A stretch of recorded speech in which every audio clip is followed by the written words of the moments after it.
Welcome everyone, welcome to Unfold Your Soul and welcome to this moonscape where we are going to take a look at the energies leading up to the full moon in Aquarius. And this is a special one because it's a blue moon. This occurs when we have two full moons in the same sign, this time around the sign of the water bearer, Aquarius. And it's such an Aquarian year, 2021. We have Jupiter there, we have Saturn there. First lunation happening very close to Saturn, now the second lunation happening closer to Jupiter. So I do feel that this full moon contains a very special message for us about our abundance, about our prosperity, about our purpose, about why we came here, and also an opportunity for us all to attune with a higher purpose for the collective, for us, the people, because that's Aquarius. So in this moonscape, I use the chart of the moon to look into the psychological themes, the healing potentials, and the wider energetic landscape of this moment for you to hopefully find some ways to navigate this time in style and grace. It's my intention to offer this wider perspective because I feel that if we can step into this energy with acceptance, great growth can occur. And I thank you so much for being here with me. Thank you for subscribing if you are new. That would mean a lot. Anyone who has energy on the fixed cross, so by that I mean Aquarius, Leo, Taurus and Scorpio, is going to feel this energy, almost at a level of the bones. So very interesting. If you would feel that you are going through a particular shedding process, or you're feeling very activated throughout this summer or winter in the Southern Hemisphere, do leave me a comment below, share your sign, what you're going through. I would love to read you on that. Now we had the first full moon in Aquarius on the 24th of July, and that full moon happened quite close to Saturn. Now this one is a completely different atmosphere because it's happening quite close to Jupiter, and in a sense more of a lucky moon. Whereas that first full moon addressed themes like emotional maturity, which I believe is going to be a very strong theme throughout the whole Saturn in Aquarius transit, but also commitment to our long-term goals. What are we ready to commit to? Then this full moon is more nurturing in its intention. It's going to lead us to embody our truth, Aquarius, and that expanded worldview, Jupiter, and upgraded value system as well. So it sheds a light on all these things. Also, because it's related to Jupiter, and Jupiter being there in Aquarius, it's a place of soul for Jupiter. So past opportunities that were good for our growth with people, Aquarius, in work and in love, they're going to come back around, and they will be on our minds as well. It's almost as if we had to feel ourselves into them and see how we could connect this to our individual purpose. And the sun is still shining in Leo. At this time we are receiving an attunement in purpose. This also holds that if we open our hearts, sun in Leo, there is something that can be taught to us, something that will burst open our vision and that will give birth to something. It's as if we are receiving that attunement and we are seeing where we are conditioned. We are seeing our emotional self so much more clearly, happening at that 29th critical degree.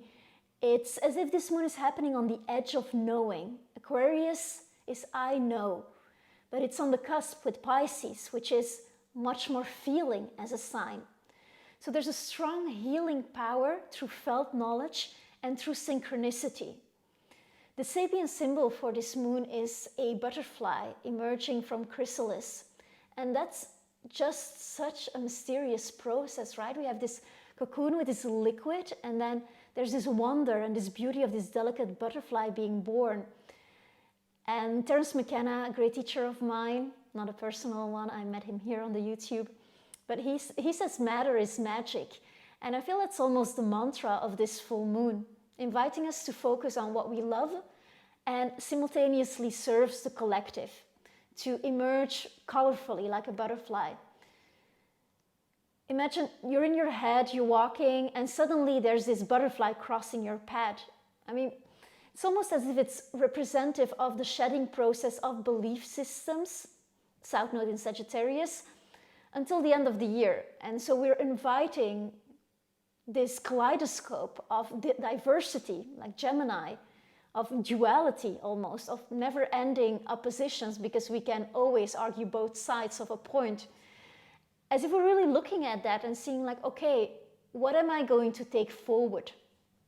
There's enormous potential as well, I feel, for more flow, harmonious aspects to Venus. We're going to get into that, but it feels less striving. This also entails that we have to express what we truly feel. We have to express our heart's desire to fully embody, because Uranus in Taurus just went retrograde as well, our authenticity there, and integrate the teaching and the opportunities of Jupiter. I'm thinking of the wisdom and of a grandmother who has seen it all, like someone at the end of their lives is like, okay, I've seen what people is about and let me give it to you straight. Now we still have this outer planet retrograde and inner planet direct dynamic going on.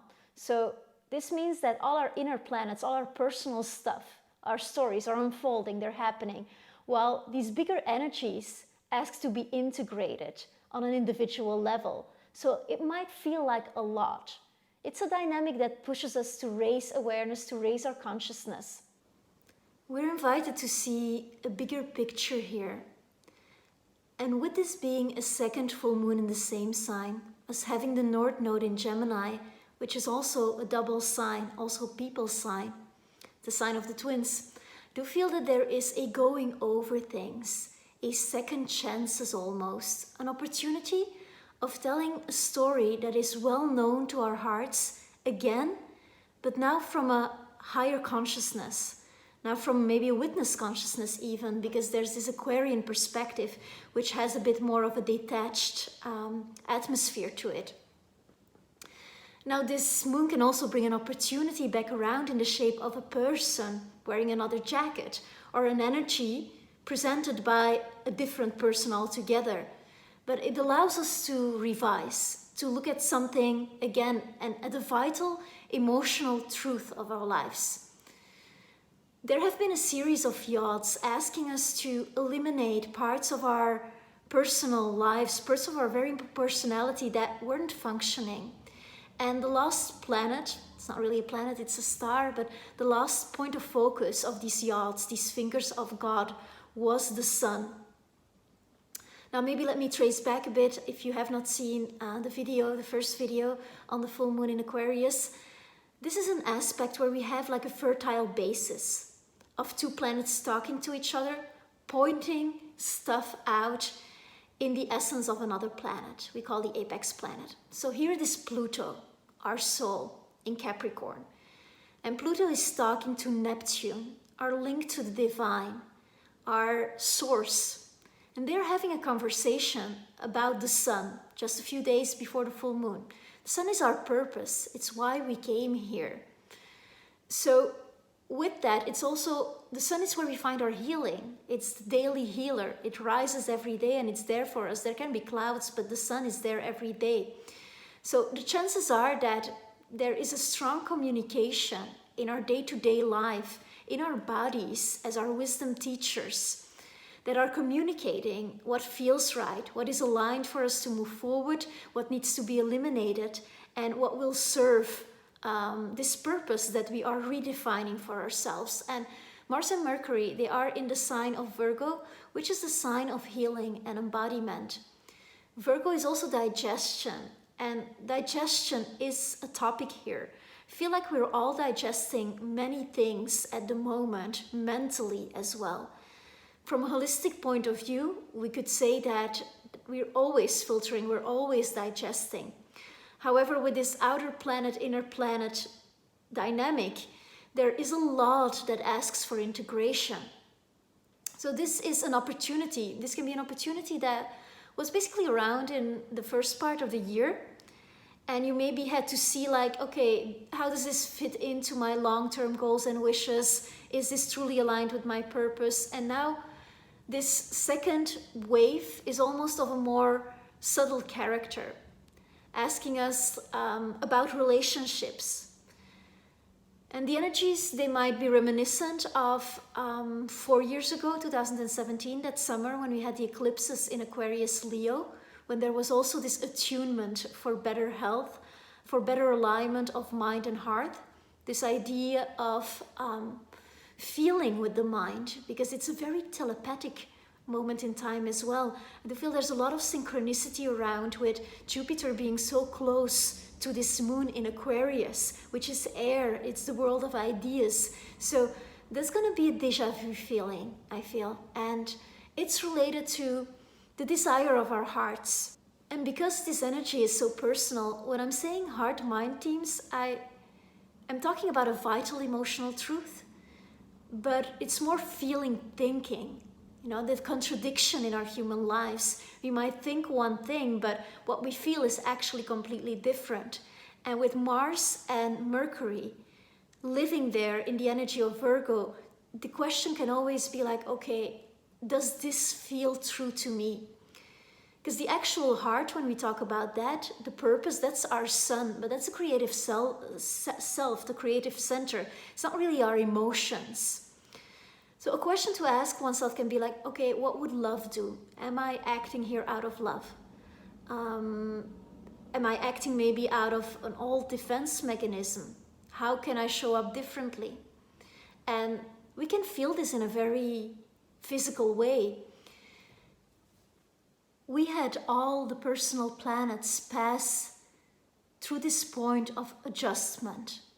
This point where the conversation of Pluto and Neptune is leading us. And it's just so fascinating to me that the sun is up last. This speaks to our vitality, how we rise to each and every day, but also our life force and our energy.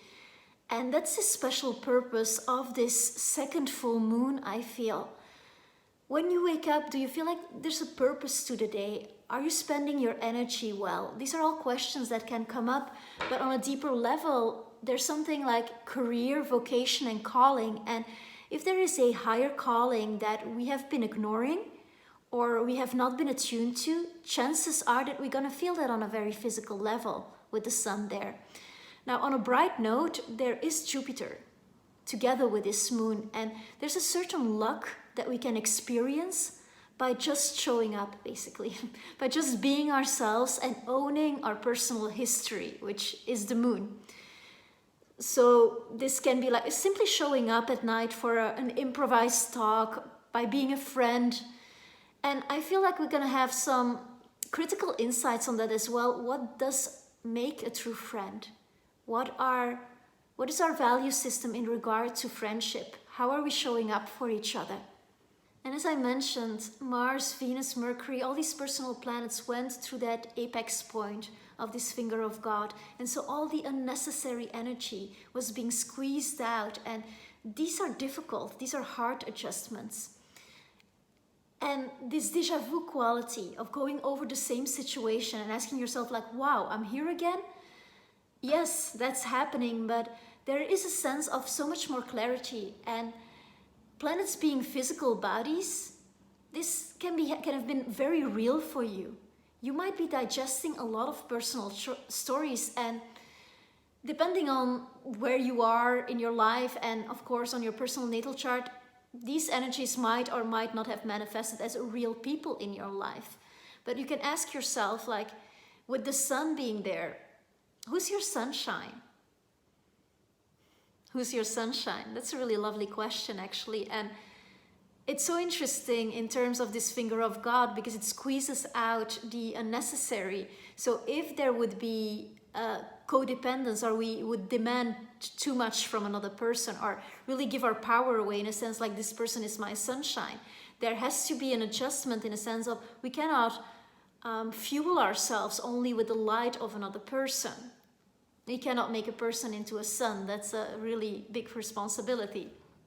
Now, Mercury is our soulmate planet, so there is a lot of stuff also around love relationships that need adjustments. I do feel that with the energy of the full moon itself, that the healing is there.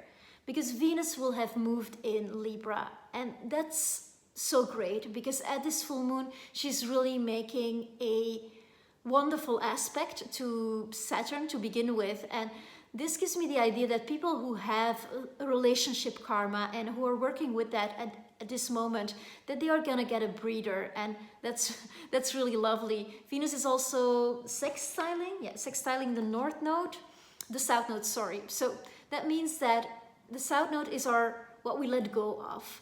So belief systems that we had about love and relationships in the past that no longer serves, they will be seen, and we will be able to, or at least be invited to let go of that. With the Chiron opposition, whatever wounded us in our childhood is now seen through the relationship, seen by Venus. And that can be nice, because to be seen, that's such a healing energy. Sometimes it's all we need to move forward, is like to be truly seen and to be able to be vulnerable in that. And with this trine to the north node as well, this new way of communicating, this new love language that we are developing, we can think of it as like, okay, let's not make our wounds our religion, let's make them our revolution towards the future. So there's a natural love energy. It's all the more easy to see others and to meet them where they are. And that's really what it is to love in the end. We cannot really force the healing journey of another, so we have to meet them where they are and come with all our love. And meanwhile, I do feel that there is a practical and courageous communication coming up that will serve all our future relationships to come. And this is really beautiful, because sometimes when we heal something individually, we can see the ripple effect around us because we made a shift in frequency. It's a real thing. We can actually see how this brings clarity to the relationships of the members within our group, or just the people that we are on a daily basis in contact with. And that's a beautiful thing. Now, having walked through all these adjustments to the very battlefield of our lives, our very personal lives, I do feel that only what is fertile and what has possibility for the future can be willed into existence. And we will receive some practical information here about necessary actions to undertake. Our words have power at the moment, and there's also this energy around of like walking your talk. What serves the future of our relationships is being communicated and also being embodied. We're actually sitting down on the couch and saying it to the people. And it might feel sometimes as if, with this déjà vu quality, as if it's running behind. But more lovingly, we could say that every interaction that we have right now has, on an energetic level, the wish to be helpful and to be healthy, and even to embody a devotional quality. And Rome wasn't built in a day. These more beautiful ways of relating to one another, we are building that with our every heartbeat. And if this sextile of Venus to the south node expels these incorrect belief systems about the nature of love and relationships, then of course it takes some time for that to grow within ourselves. What's interesting too as well, and I'm not going to go into it very deeply, but I'd like to mention it, that Black Lilith is almost conjunct the North Node in Gemini. So what it means to me is that these darker parts of ourselves, for some people, it's going to be about going into the shadows, about digging just a little bit deeper, because we are learning to associate vulnerability with openness. And, well, with openness, yes, because otherwise there is no progress in these relationships, but we are associating it with being courageous, actually, and having strength. And with Chiron in opposition to this Venus, false belief systems are these defenses that we have against the natural quality of life, which is love. They can be falling, you know, and our wounds and our individuality will be respected here. And I do feel that we are moving beyond healing fantasies that we sometimes have, where we have to relive the exact situation of the past with the exact same actors. Now I feel that we're getting a bit more fluid in that, and we can actually encode within ourselves an experience to live that and to truly embody that new truth quite immediately. I do feel that healing in relationships is possible because there's mutual responsiveness and there is a value in fair communication under the light of this moon. There's also a sort of an urgency of time and a confrontation with the losses that we will eventually face in our lives. And this is not supposed to be a bad thing. It's okay to let go of things. And through this placement on the anorectic degree, as we call it, the 29 degrees of Aquarius, this full moon is also a preview of what we will have learned and mastered at the end of Saturn's journey in Aquarius. At the end of the journey that Saturn is making through the sign, so this will be around, I believe, beginning of 2023. So this is in regards to our tribe, friendships, our longer term goals, our wishes. Where are we going as a collective and individually? What I love most about this full moon is the Jupiterian quality and the values of friendship that are highlighted here, where we can actually see that Aquarius, it's the 11th house in astrology, and it rules over long-term goals, our visions for ourselves, our wishes, our gains as well, but also over friends and our soul community, our soul tribe. And in a way, in astrology, a friend and a wish, it's the same thing. And I do feel that we're gonna feel that very strongly at this full moon, that we're gonna see like, wow, I really have a friend here, and that's a beautiful thing. What I also love is that there is a give and take quality, a sort of fairness around this, which is really beautiful. Let me know what you liked about this full moon or what you are liking about it. I love to read you. Thank you so much for being here. Thank you for subscribing, and I see you at the next donation for another Moonscape. Thank you. Namaste.